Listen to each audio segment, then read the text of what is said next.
Ric Flair is regarded by his peers and journalists as the best professional wrestler of all times, with a career spanning over 6 decades. So in all truth, this video could be called the rise and fall and rise and fall and rise and fall again and rise again of Ric Flair. Ric is the most decorated wrestler of all time, regarded as the best wrestler of all time by his peers and journalists. But is it the same story for the man behind the name Ric Flair? Let's find out. Alright guys, it's me from the future with a quick disclaimer. So this video was supposed to come out last week, but we ran into a bunch of copyright issues that WWE wasn't letting me post the video, and I do want to apologize. So this entire week pretty much I've been trying to edit it, blur things out, just try to let YouTube let me post it, and I finally was able to do so. I should have a pinned comment. If not, feel free to just comment down in the video and I'll send it to you. With that being said, enjoy the video. Ric's story doesn't start at birth like many others. Ric's story starts in Hobbler Avenue, Memphis, Tennessee. Now you can see there's abandoned brick buildings, but at the time, in 1947, there was an orphanage right here. Olive and Luther Phillips. Although unknown to the world, they gave birth to arguably the best wrestler of all time. Fred Phillips. Fred Phillips was born on February 25th, 1949. Well, tonight's story is about babies right here in the United States, in Memphis, Tennessee in the 1940s, who were taken from their parents and not just handed over to other couples, but sold to other couples with the connivance of a corrupt judge. The Tennessee Children's Home Society, an adoption agency that was illegally founded, ended up going out of business because they were selling black market babies they had stolen from mothers at the hospital. It is unknown if Fred Phillips was put on for adoption legally or if it was taken away from his birth parents. But Fred nowadays considers himself a black market baby. March 18th, 1949, Richard Flair was born. Adopted by a medical doctor who had a PhD in theater and a theater teacher who had a master's in theater. Richard's childhood would be spent around the community theater, but Ric couldn't relate less to the community theater. Ric was adopted by very fine people with good genes, but as Ric will say himself, My parents were both so smart. I didn't inherit any of their genes. I'm adopted, so God only knows where my genes came from, but I didn't inherit theirs. At the very young age of 15 years old, Ric would get a fake ID and start drinking. This was a source of endless distress for his parents, because to them, it was unthinkable that their family would have a child that was so rambunctious. After his dad took Ric Flair out of jail, he would go on to be sent to private school, going to Wayland Academy in Wisconsin. He would end up going to school with the kids of a bunch of wealthy individuals like the owner of the Blackhawks, the owner of Campbell's Soups, and the owner of Oshkosh. Ric would see this lifestyle and he knew that this was the lifestyle he wanted to live. The only question was, how was he going to achieve it? For Ric at a young age, it was athletics. That was going to be his path to get there. He would go on to become an all-state champion in wrestling and be an all-state in football as well. Despite being better at wrestling, there was just a better living to be made in football at the time. Who recruited you? Michigan, Lawrence, Minnesota, Wisconsin, Nebraska, just about 7 schools. Ric would end up going to the University of Minnesota where he would meet his first wife. Ric's parents never really supported his athletic involvement and couldn't be bothered to go to games. So when he met his first wife, Ric's adopted parents couldn't have been happier to delegate the responsibility of their kid to his future wife. As Ric will say, Back then, they helped you a lot with your academics, like just go to class and you'll pass. but Ric honestly couldn't even be bothered to do this and was such a bad student that would skip class, which was the only thing he had to do, to the point he would eventually have to drop out of college because he wasn't going to class. Besides what it seemed to be blowing his life away, Flair would make another huge life move in 1971. He would get married for the first time, and only a year later, he would have his first daughter, Megan. At this point, Flair was aimlessly living his life, selling insurance without even having a license, and he hated it. Flair was also still in contact with some of his football friends, but would be doing a bunch of odd jobs aside from selling insurance, like being a bouncer at a bar. And one day, he saw this guy walk in smoking a cigarette and thought to himself, oh my God, that's Kevin Patera. And before you knew it, Kevin Patera and Ric Flair were being roommates together, working out every day, and eventually training for wrestling every day.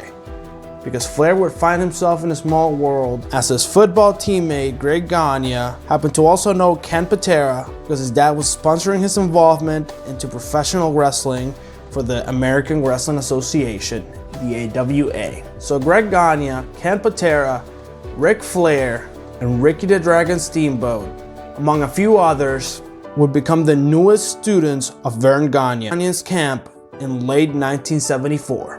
This wrestling camp was extremely hard, and in fact, if you ask athletes to do it nowadays, very few athletes will be able to do it. Flair tried to quit multiple times, but Vern Gagne wouldn't let him.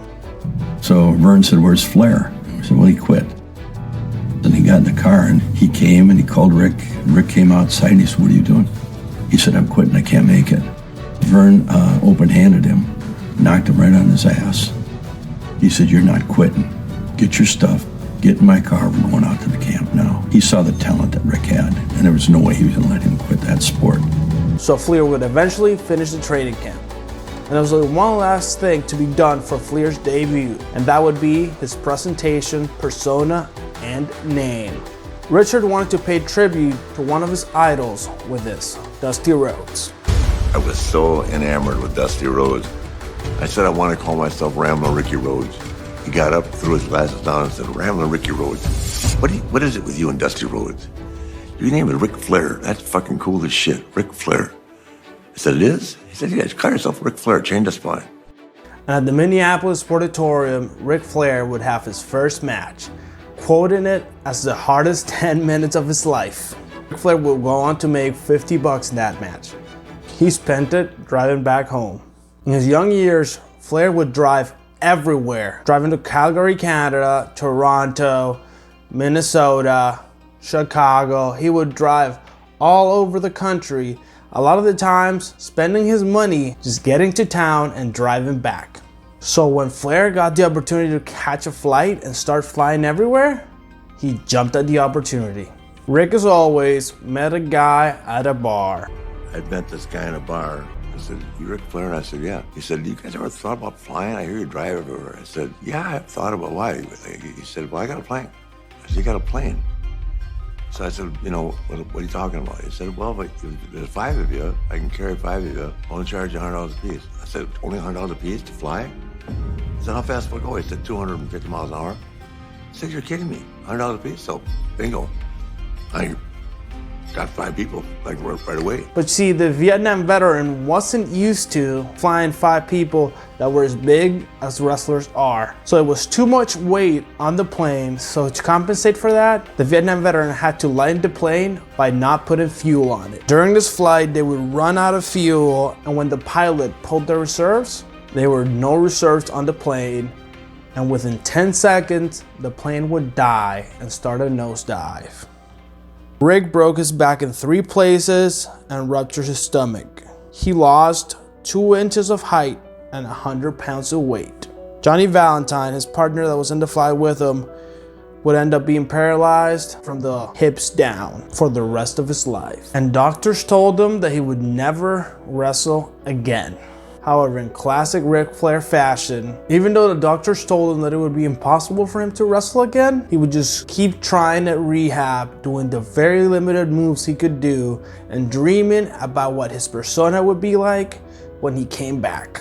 And throughout his workouts, he decided he wanted to be like the original Nature Boy, Buddy Rogers. He wanted to be a blonde bad guy. He would get the woo, woo, from Great Balls of Fire and would try to replicate Buddy Rogers but taking it to a whole new level. You see, Buddy Rogers was flamboyant in the ring, but Flair just applied his flamboyantness to his entire act in and outside of the ring.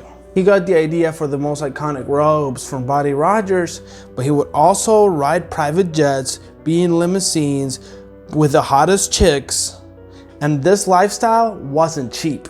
Keep in mind, at the time, Ric Flair wasn't champion yet, but he definitely was betting on himself, because on September 17th, 1981, Flair would get his first world championship.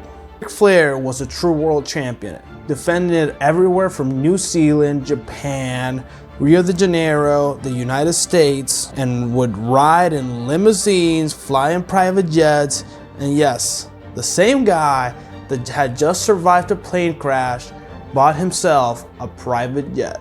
But death would come on knocking once again, even though it might not be for the reasons you think they are. Because Flair had already gotten off the plane in Richmond, Virginia. He was getting ready to fight his fellow student at that training camp, Ricky the Dragon Steamboat. Then this happened. All of a sudden, like, the umbrella went. I was like, what's going on? Like, because I'm carrying my robe, right? And I'm trying to cover the umbrella and my briefcase, and all of a sudden it went like this, and man, I dropped the briefcase and my thing shot up, literally, 50 feet in the air. I went, what in the fuck? And everybody started screaming. I turned around and a guy behind me, when it hit my umbrella, it hit the top of mine, hit him right in the eye and killed him. I just froze. I was embarrassed. Everybody running out there to save the guy, I just stood there frozen looking at him. People ask me all the time, they're like, are you fucking still alive? I say, yeah, motherfucker, very much. Not only alive, but also thriving. Because in the mid-80s, as a world champion, Ric Flair started increasing his lifestyle to fit the character, and he started getting lost in the nature boy lifestyle. Flair owned a Lincoln limousine worth $60,000, a Cessna Citation Sovereign, which could be worth anywhere from $6 to $12 million. Ric Flair owned more Rolexes than we could ever count. He would even lose some in some spaghetti bowls. That's actually a true story. From the research I was able to do, and I'm not claiming that I was able to look at every single Rolex Ric Flair has ever had, I estimate his collection to be anywhere from $480,000 to $1 million and up. When it comes to real estate, surprisingly, Ric Flair only limited himself to a one home in Charlotte, North Carolina. Usually most people like this would buy multiple homes all over the world like Mike Tyson did, but Flair only bought one. And funny enough, he only bought one of the one thing that was probably a good investment. This home would be a $2 million two-story manor with 6 rooms, 4 bathrooms, an outdoor pool, and he even had wrestling angles in the 90s in there.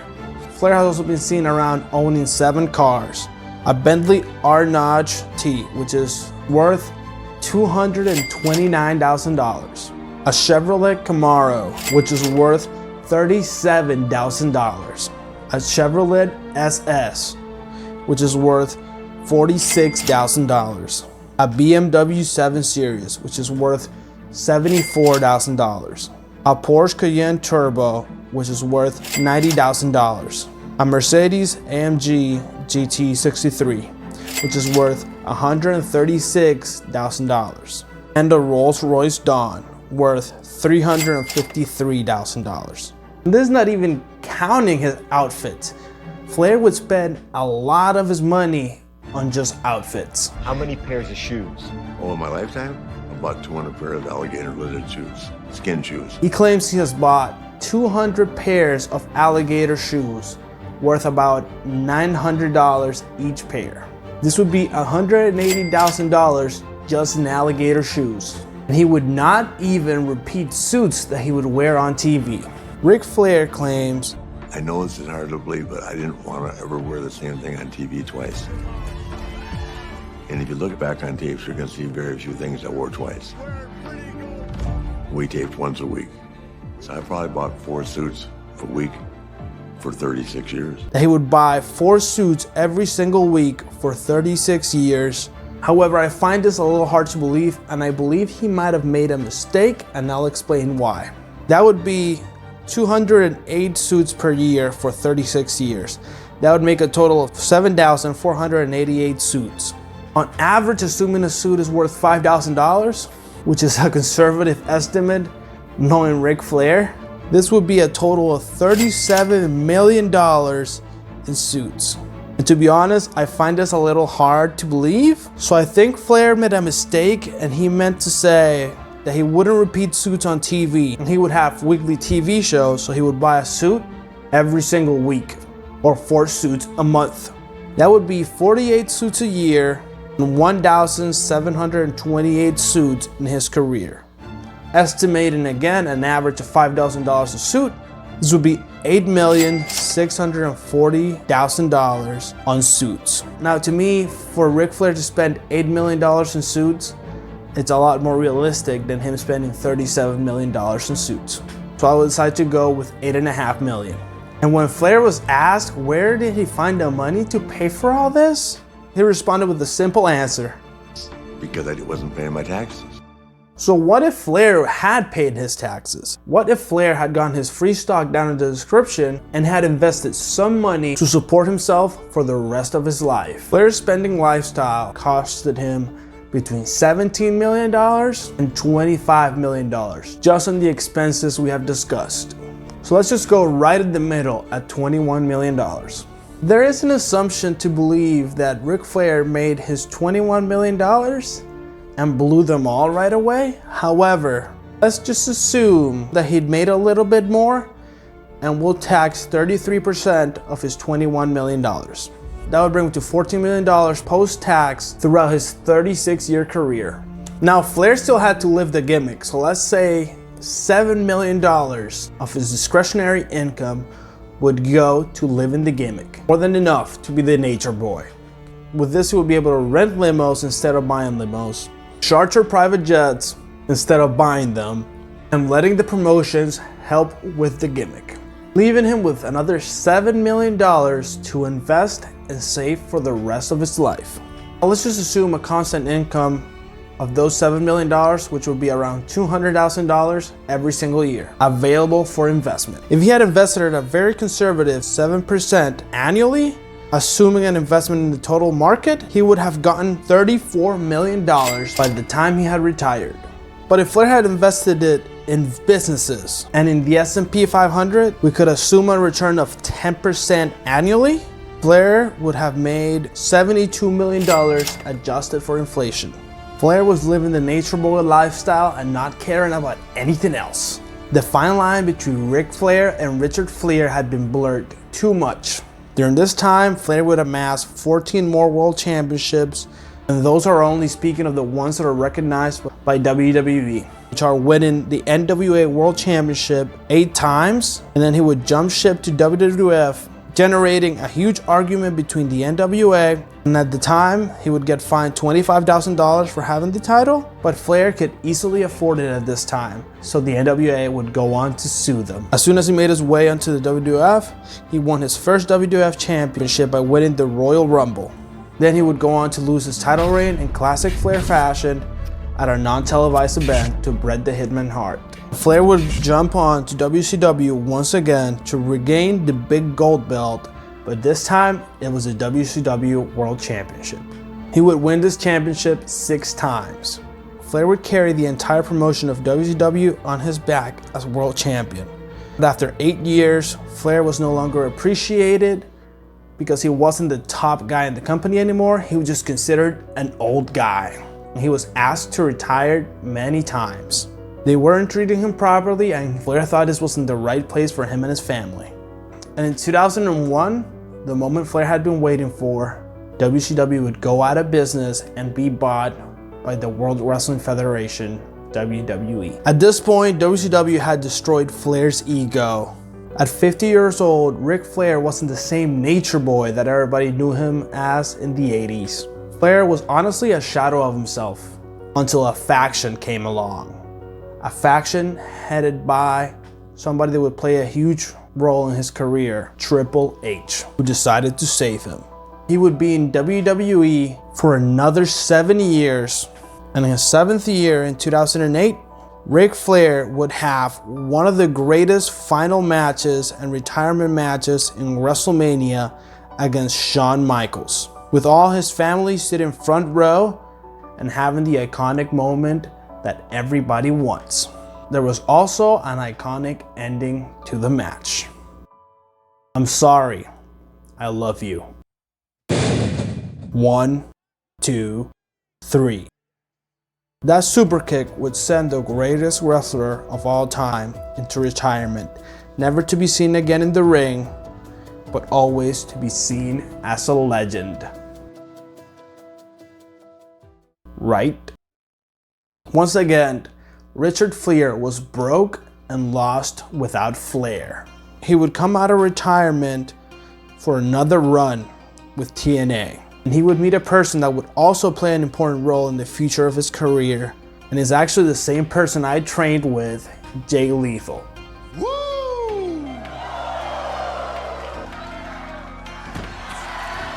You can't beat me! You can't do me!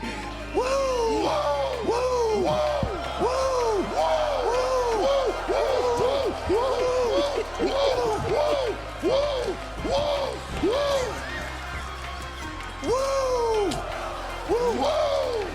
It's the damnedest thing I've ever seen! You got nothing! Ric Flair would go all out in his matches like he did when he was young. Flair was 60 years old, and this time Reed had aspirations to be like his dad. So Flair would also start managing his kid, Reed Flair. Reed was an amateur wrestler at the time, and all he wanted to do was be a WWE wrestler like his dad. But Rick wouldn't let him earn it the easy way. He would give it to him the hard way. Reed and Rick were getting booked all over Japan with the biggest promotions in Japan, like New Japan Pro Wrestling and All Japan Pro Wrestling. Reed desperately wanted to be like his dad, who was breaking into the mainstream.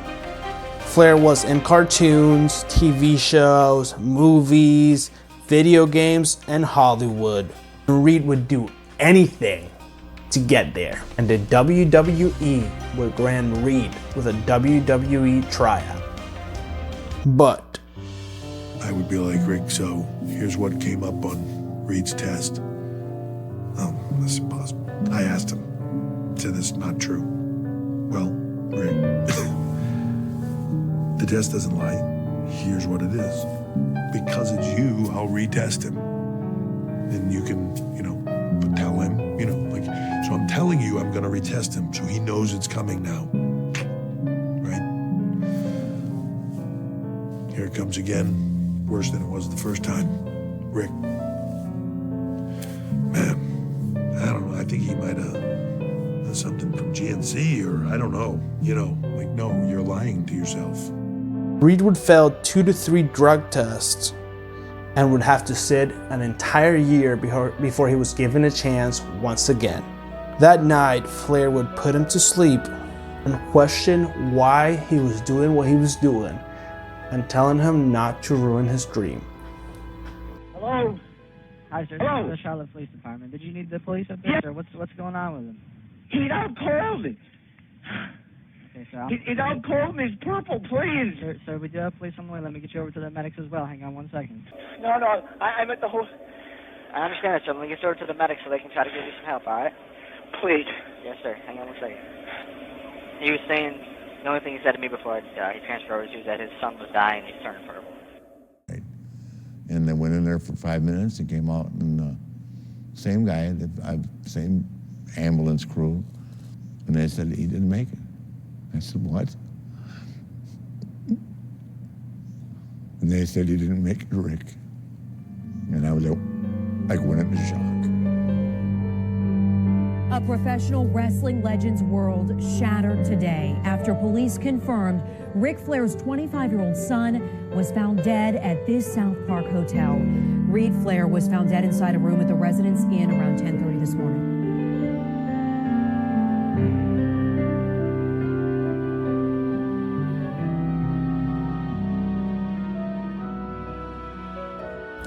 Reed's best friend, his sister, decided to follow into his footsteps.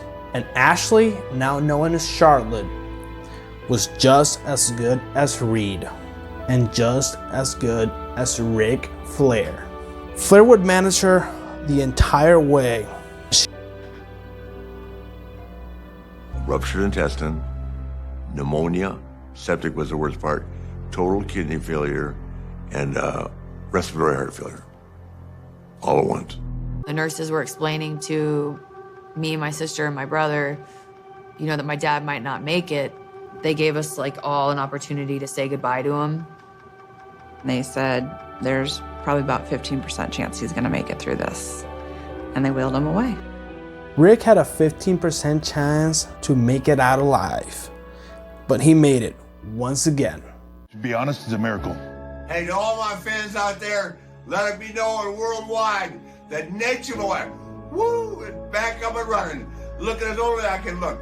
I want to tell all my fans out there, thank you for all the love and support, and I will see you in the very, very, very, very, very, very near future. Woo! He spent 32 days in bed at the hospital and would spend months in rehab learning how to walk again. It took him 18 months after his heart attack for him to become the Nature Boy once again and be able to start drinking and wanting to be the life of the party once again. After surviving, he would become even bigger and blend more into the mainstream. Singers, rappers, musicians, the entire rap world, Post Malone, Migos, they were all obsessed with Ric Flair. However, after an episode of Dark Side of the Ring aired, an old story that we all knew in the business. Sometimes as a joke, Ric Flair would put on his robe, not wear anything else, and walk that aisle like Ric Flair and then open it up and woo. He's the life of the party. And if you know him, you know where to exit the party. He was spinning around his and he wanted me to touch it, and he took my hand and put it on him. Ric Flair. This story would go viral and would have Flair lose his job in WWE as the manager of his daughter, and WWE would try their hardest to disappear Ric Flair. However, Flair wasn't the only person that got fired around this time, because his son-in-law would also go on to get fired and start wrestling in Mexico. Flair would do a bunch of small appearances all over the planet, including one where he went back to the company that made him great, but now it had had this popularity swallowed by WWE. This company would be the National Wrestling Alliance, the NWA. Here would come an idea for another match, another retirement match for Ric Flair. At this time, he was 73 years old. It was announced that Ric Flair would wrestle his last match on July 31st in Nashville, finally retiring after 6 decades in the ring. The match announced was Andrade El Idolo against Jeff Jarrett and the person that trained him to get ready for his final match, Jay Lethal. A grown-up Jay Lethal at that. Very far away from who he was when he met him in TNA. Flair and Andrade would go on to win the match, but Flair passed out on the match twice and would go on to regret on announcing that match as his final one. 6 days later, he would accompany his son-in-law Andrade onto Puerto Rico and make an appearance, attacking Carlito at a WWC anniversary in Puerto Rico. Then, the Nature Boy just couldn't be kept away from WWE, and WWE would bring his legacy back to celebrate his 50th anniversary, in which Flair announced that he would never retire. In January 2023, he stated that he did not want to wrestle again, aside from redoing his last match, because he thinks he could put a better match now. Once again, Flair had almost died in the ring, but then again, Flair had almost died about 6 times now, leaving a legacy that no one will ever be able to follow up financially, athletically, and humanly. Because the human body is not supposed to be able to sustain everything that Ric Flair's body has sustained. And that is what has made him the GOAT. That is why Ric Flair, Richard Flair, Fred Phillips, that's what made the greatest wrestler of all time. If you like this video, please click subscribe, click the like button, and watch these videos right here. I'll see you in the next episode. See ya! Ballin' now, skirt down, all of these diamonds sold. Bought them for me, but they're yours now. You could drink it, but take it slow. Ballin' for you, falling for